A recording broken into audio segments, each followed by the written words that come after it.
உள்ளூராட்சி மன்ற தேர்தல் வாக்கெடுப்பு மே மாதம் 6ஆம் தேதி நடைபெறவுள்ளது. உள்ளூராட்சி மன்ற தேர்தலுக்கான தபால் மூல வாக்கெடுப்புக்கான தினங்களாக ஏப்ரல் 22, 23, 24 மற்றும் 28, 29ஆம் தேதிகள் அறிவிக்கப்பட்டுள்ளன. தேர்தலுக்கான வாக்காளர் அட்டைகள் ஏப்ரல் 7ஆம் தேதி ஒவ்வொரு மாவட்ட செயலகங்களிலும் விநியோகிக்கப்படும் என தேர்தல்கள் ஆணைக்குழு தெரிவித்துள்ளது. இந்நிலையில் உள்ளூராட்சி மன்ற தேர்தல் தொடர்பில் போலீஸ் நிலையங்களில் பதிவாகியுள்ள முறைப்பாடுகள் தொடர்பில் போலீஸ் திணைக்களத்தின் ஊடகப் பிரிவு அறிவித்துள்ளது.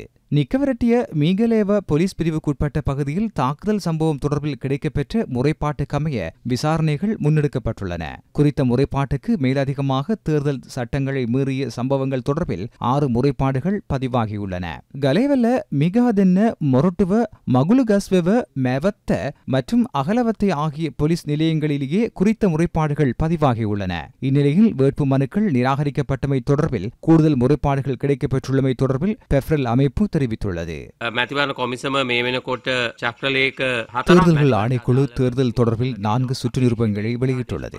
வேட்பாளர்களும் அரசியல் கட்சிகளும் பின்பற்ற வேண்டிய சகல விடயங்களும் அதில் உள்ளடக்கப்பட்டுள்ளது. அரசியல் கட்சிகளுக்கும் தேர்தல்கள் ஆணைக்குழுவுக்கு மேலதிகமாக இது தொடர்பில் பொதுமக்களையும் தமது வேட்பாளர்களையும் தெளிவுபடுத்த வேண்டிய பொறுப்பு உள்ளது. கடமை நேரங்களில் அதிகாரிகள் அரசியல் கட்சிகளையோ வேட்பாளர்களையோ பிரச்சாரப்படுத்தும் வகையில் தமது அறிவாற்றலையோ செயற்பாடுகளையோ அலுவலக வளங்களையோ பயன்படுத்தக்கூடாது.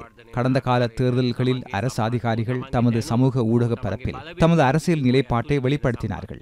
இம்முறை அவ்வாறு ஈடுபட வேண்டாம் என நாம் கோருகின்றோம்.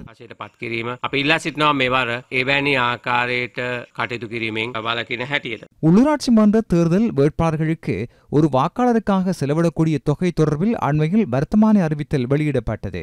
அது தொடர்பில் தேர்தல்கள் ஆணையாளர் நாயகம் சமன் ஸ்ரீ ரத்நாயக்க தெளிவுபடுத்தினார்.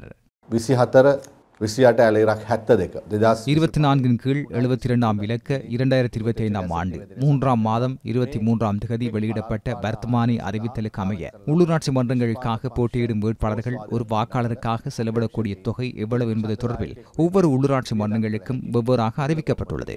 மன்னார் பிரதேச சபைக்கு குறைந்த தொகை செலவு குறிப்பிடப்பட்டுள்ளது. லாஹுகல பிரதேச சபைக்காக கூடுதல் தொகையான 160 ரூபாய் அறிவிக்கப்பட்டுள்ளது. மக்கள் தொகை அடர்த்தி, வாக்காளர்களின் எண்ணிக்கை, நிலப்பரப்பு அளவு என்பவற்றை கருத்தில் கொண்டே அது நிர்ணயமாகியுள்ளது. ஒதுக்கப்பட்ட தொகையில் 50% தொகுதிக்கான வேட்பாளரும் 30% அரசியல் கட்சியும் மேலதிகமாக பட்டியல் உள்ளவர்கள் எஞ்சிய 70% செலவிட முடியும்.